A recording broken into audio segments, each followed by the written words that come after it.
in my life is that I just found myself in the middle of America where there's a place for competition and ruthless competition. So you bring an idea, right? And you think it's going to work, and you find a guy who just graduated out of high school who will take it apart and make you look like an idiot. Then you're coming from Nigeria. But for me to have competed through that process and created a product that is globally respected in the middle of New York, where CNN is existing, where Al Jazeera America came and packed up. Al Jazeera actually introduced Al Jazeera America, and at a point they couldn't cope. They had to, liquidate and go back to wherever they came back from and went back to the Middle East. But we insisted and competed there. And I actually brought, this is a foundation that we created as a lab. In 2007 is when this place debuted. And when I came here, the first day I arrived, they came after me. And I made a vow that it was time to bring the idea home. It didn't matter. There are over 30 people working here in this place. They seized all the money I brought, $200,000. Saraki went and got a judgment in Ilorin and seized the money. I vowed to myself that that would not kill the idea, because the 30 people that are working here or more have dependents. In fact, the idea of a minimum wage that I proposed started from here. Right? That I'm not going to work here and pay anybody who's working here less than an amount of money that I think Nigerian workers deserve. So without even the money that originally came as seed money, we're here, struggling to pay that amount. They seized all my money, but I said, look, this idea must become dominant. I'm giving you that background not because of analogy, it's because experience is also real. And when nations want to change, they don't look for people to drop from the sky. They look for people who have local experience. They look for people who have capacity. They look for people who understand history. They look for people who understand their culture. And people who understand their presence. That's why I was saying that we have to move the nation from a country of people who are commodities to personalities who understand their place in the country. And when you say personalities, we're not talking about people who are vague, but people who are here to stay. And staying here doesn't mean that you are physically here. It might mean that you are mentally here with us, or that you are willing to wake up and sleep with us and move this country in a direction that is totally different. But on a final note, in responding to this, right, it is that there are certain things that are simple as you said, just driving your car on the road that is not bumpy, right? Which we all know can be done. Right? That one you don't need a white man to come and construct road in 2018, right? You don't need a white man to come and sweep your streets. Exactly.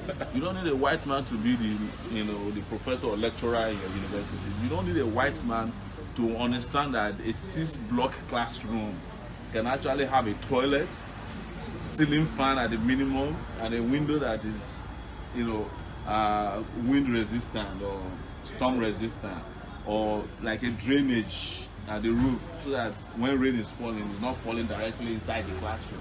You don't need a rocket scientist to go to Yaba and put up something like this at the train station, even if it is cane shares. Just buy 300,000 naira worth of cane shares. Put this there. In fact, don't put a cushion on it. Just have people sit down and put a table there while they are waiting. You don't need a rocket scientist to put a laptop there, or even a device that you can just press and pay for tickets. The cost of buying, an app is probably $1.99 that can issue a train ticket. But go to Yaba. We went to Yaba. And there's nothing like that. There's not a chair there. It is some kind of wooden chair, but it's for people who are homeless sleeping there at Java. But the question you should ask yourself is, when was the last time you, Vector, went there yourself? Where? No, I'm saying, like, when was the last time you took a train ride? Because there's no basis for you to go and take a train ride. It's like it dehumanizes you. When we walked into the train, we're like, wow. Pigs cannot even travel in this. If they do that in the US, animal rights people will protest that you are putting pigs on an uncomfortable place for transportation to where they'll be me using a train in America and the way white people use the bathroom, the way that one irritates me. I don't know. No, it's true. Yeah. No, it's pretty much. I guess me, in my head, I've always wondered why am I walking around Lagos and the airspace is just there? Like why? Sorry, I need to. Live, yeah. Thank you so much. Like, thank you, man. Thank you. Like, why do we have free airspace? Like, trains supposed on the bros. I mean, from what we are hearing in the news, I'm not in account, but what I'm hearing in the news about what Lagos makes a day, I mean, we may have other things that we're doing at simultaneous times, but okay, sorry, let's just focus on one. Yes. Like, let's just say that, okay, dear Lagosians, for the whole of a decade, we are making sure that this, and we're carrying out a project with the university students whereby they can come up with, I'm sure how to make tar is not a problem in Nigeria. How do we fortify it? What can we study that is abundant in Nigeria that if we add to our own type of tar, maybe we won't have to fix the road for the next 50 years, 100.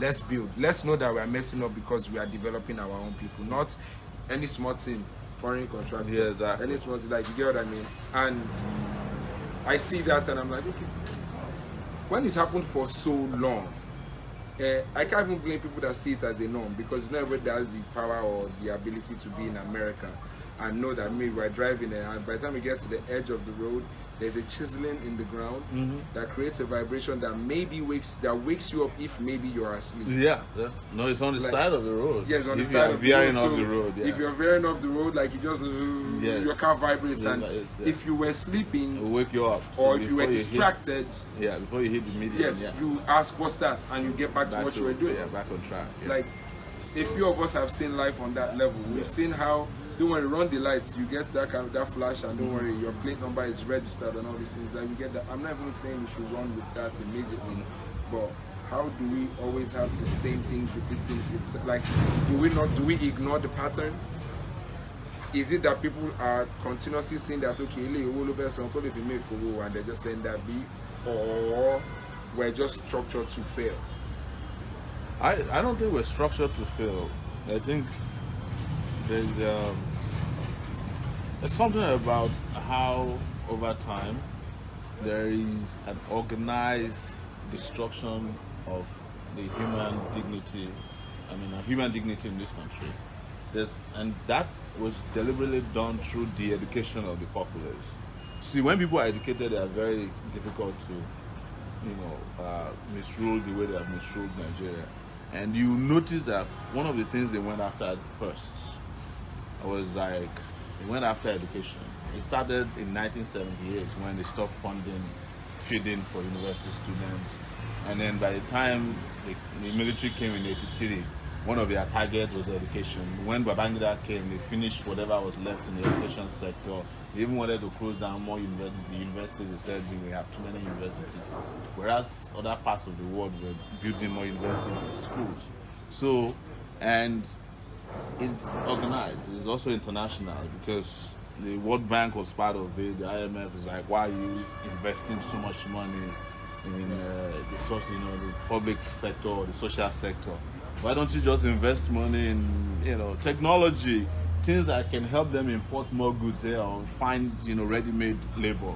So, and when that is compounded by this kind of stupid leadership, with due respect, I have to say that has then emerged because over years you don't have leadership cadres that can take Nigeria to the next level. And then most importantly, they took away history, right? So you think about it, a guy who annulled a metro line in Lagos in 1983, Buhari, he was the one who got rid of the contract that was going to bring a railway system in Lagos, an intra-city railway system called Metro Line in 1983.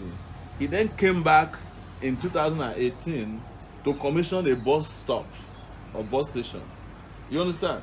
Only people without history would have accepted that to happen to them without really looking at the implication deeply and say, wait a minute.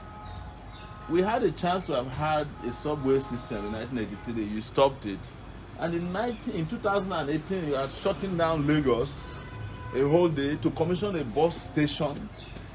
It would have been something that would have elicited some kind of reaction that would have forced him to not even attend that event.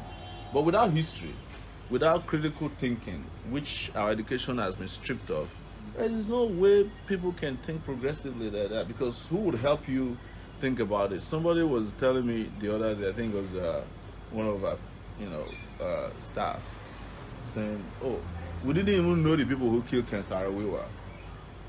We didn't know that the current CG of Customs, Hamid Ali, was part of people that sat on the panel, the military tribunal, that sentenced Ken Saro-Wiwa to death. People didn't know. They didn't know that the NBA, that's the Nigerian Bar Association, had the president-elected J.B. Daudu, who was the prosecutor to Abacha, who killed Ken Saro-Wiwa. He was the one who prosecuted Ken Saro-Wiwa to death. But the system, because of lack of history, has rewarded this same set of people to become our leaders, and they are the role models of a lot of people. They are the role models of the younger generation. So when you are making the argument of a seismic change, you have not only the duty of being a town crier, you have to be a lecturer, you understand, you have to be a moral beacon. So the candidate that is going to take Nigeria to the next level has to be also a psychotherapist who is helping people undergo anti-depression and the new anxiety disorder that is in town. Because one young lady mentioned it at the meeting we went to yesterday, and I don't want to ignore it. Said a lot of Nigerians are caught between two psychological poles. It's a bipolar situation. First is that a lot of people are depressed about the past, and second, a lot of people are anxious about the future. What is the anxiety? That as we move to the next level, can we trust? And it comes back to your argument or your position before we started this live streaming. Is it enough to trust a guy simply because he's been to prison before, or because he was attacked at the university or he was expelled? Well, it depends on the position you're trusting him for. Yeah. Like my question to you was basically, how for you to be able to rule the people, you must have at least a heavy dose of compassion, empathy, and anything that you need to be a humanity. Yes. You must be a humanitarian to some extent. I'm not saying 100% because we can't have the Gandhis repeat themselves twice in a row. Well, they do, but not as often as we'd like them to. But you have to have some level of. It's a personal disgust for me, certain things. I'm not even looking at who to blame. Yeah. Like things that I can say to myself that, you self, guy, do one place now. Exactly. Yeah. Don't do this. Like, it's weird, it's hard. But like when you look at your own fellow person, like, I think the instrumentality of fear as a weapon of rule in Nigeria, which must have pretty much originated from military rulership, has been constant in the airspace of ruling the Nigerian public or the populace. Yeah. It's been constant. People have been afraid of what will happen. Like I did a water project with I think it's Mega C and Universal. And we went to my mother's hometown, Ondo State, and we stopped somewhere. And this guy, they swag, say, we they drink this water, nothing they happen, nothing they solve. And I'm like, Baba, no worry, you can catch up, but catch up, but no worry yourself. Because it's a stream that is very dirty. I'm a barrack boy. It's very dirty for a barrack boy. I'm like, wait, they drink from here. And we just did like water solutions, and as we were leaving, and they were all excited that we gave them these buckets and filters that Megasi had been working on and Universal is documenting. In my head, I'm like, shit. Of course, now if they give this guy 500 naira, he will vote. That's true.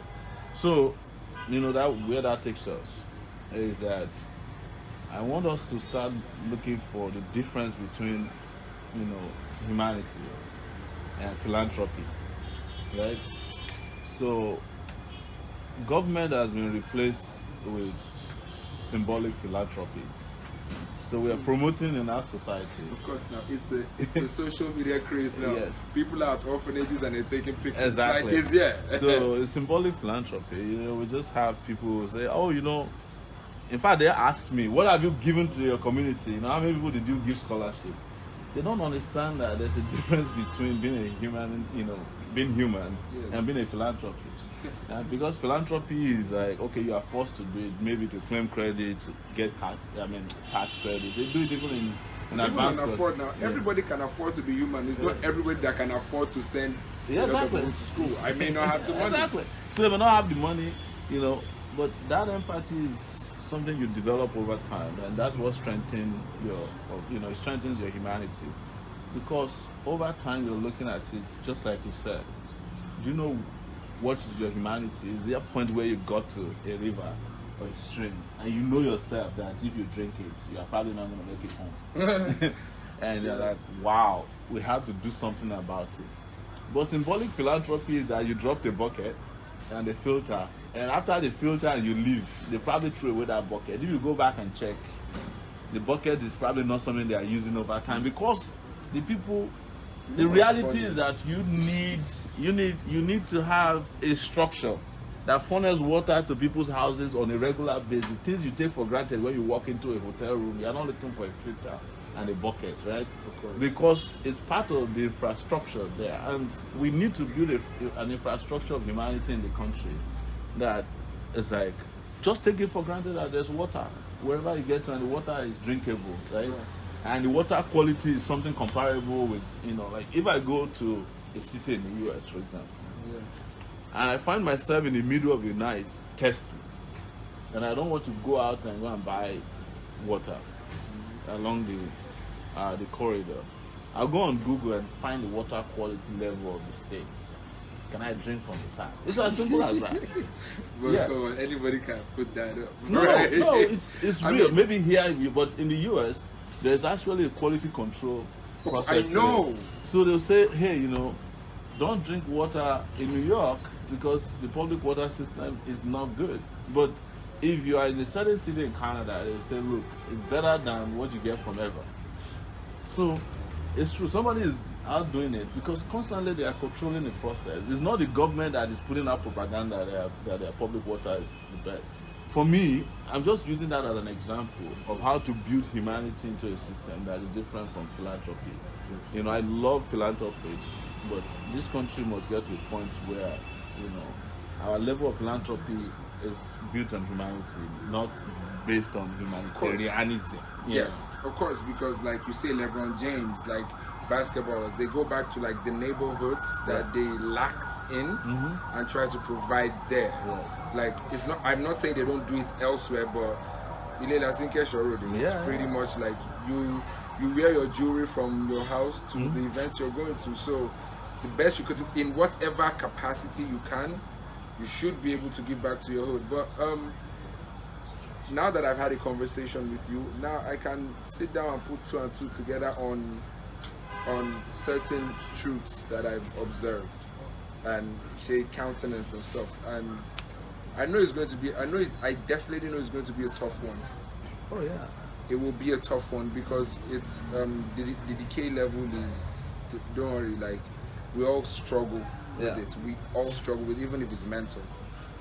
But I wish you success with your run. Thank you, I wish you success with your run. I hope that as genuine as you are and as the conversation has been, I hope that is the truth. I hope it lasts. I hope the consequence of what you're trying to do doesn't frustrate you, because there are consequences we foresee and the ones that hit us suddenly. Yes. I hope the sudden ones don't break your spirit. Absolutely. And in talking about breaking spirits, we also have to try to magnify and intensify bonded spirit. For me, if this is not tough, the victory will not be sweet.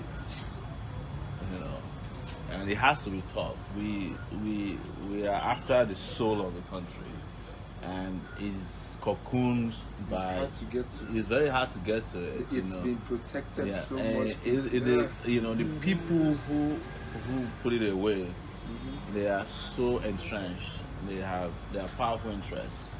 We were breaking it down somewhere last night, and you look at Nigeria and understand that if you do a little bit of analysis, you'll be paralyzed. Right? But we must move away from analysis paralysis. It's like, because if you look at it and hear that somebody who is in charge of your port has a connection with the Italian mafia, you're like, ooh.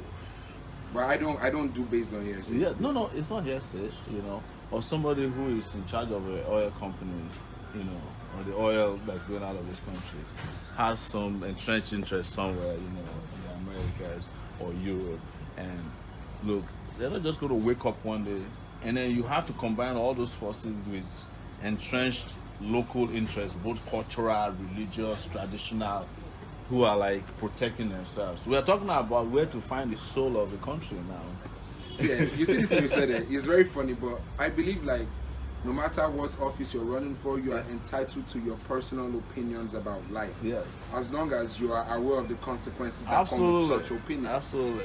On that note, I was speaking to a friend of mine, Celestine, and we went to school together, and he was like, "Well, Vector, you know, say the truth about this matter." And I say, we no fit the judge people based on waiting people talk. Yeah. There is a reason why we're not privy to such information. There's a reason why I don't have the privilege of knowing that you, in your own spare time, you are this type of bad guy. There's a reason why.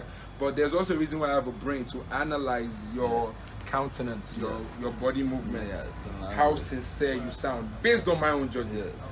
To decide whether I want to vote or I want to follow the principles you've laid down. Yeah. What you do outside that doesn't conflict, that I don't know, conflict with any rule of good in my head. I do not know it. I really can't judge you now. I'll be doing wrong, right? That's right. So if someone comes and says, "Oh, this guy wants to run for president, but I say, maybe, but forget it to you." Yeah. Like if there's video evidence, if all those things that I don't want to, I'm not asking for it. Yeah. But if I find myself in a situation where that conversation is hard and I can see a video, bros, let's not even talk about the 1 million ways of making a fake video. No, right? yeah. So to me, is what I don't know. I've learned over time to leave it at what I don't know, but then judge by, like when I'm speaking with you now, bro, say, tell you what's for me. What I have engaged you upon is within the confines of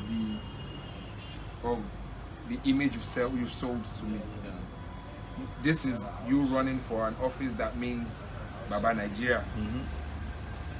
Right? I said Baba Nigeria for a reason. It is a parental Position, coming from the African perspective. So I would deal with you on that level. Anybody that comes to tell me that do they know that you like to go to the strip club? No, you might be, leave me a beg. You get some people will take that as something worthy of blackmail. But see, let's all know that we're dealing with human beings here. However, what's the proof of what they say they stand for? Yeah. How loyal are they to that? Yes. Let's leave it within those confines. So when people say that particularly they had that but for example with the Buhari, with all due respect, there's been newspaper articles that are similar. Yes. Or even evidence. There's incontrovertible evidence. That becomes evidence depending on what I need that information for. But there's been newspaper articles that said the same thing, and this year, last year, they said the same thing. It's like, exactly. 80s and now come on. Like, that's me personally. It doesn't mean I have to go down. I just hope that we're able to get the average Nigerian. I mean, as a leader, I think that's one of the most important things to do. You must fight for the Nigerian mind to be free. The average Nigerian must be able to think freely. It doesn't mean that they will think freely enough to do whatever they like, but they must be able to think freely and be able to fight for what they believe, because that might just be what pushes the nation forward. Meet you, man. Nice to meet you too, Chief. It's Vector, man. One day I want to be a musician too, man, so I can be famous. No. Our own negativities are plenty, according to the media. Yes, sir. Thank you, man. Yes. Nice Nice talking to you. meeting you. Thank you. I'm looking at maybe another time. We will, yeah. No problem. I definitely will be interested.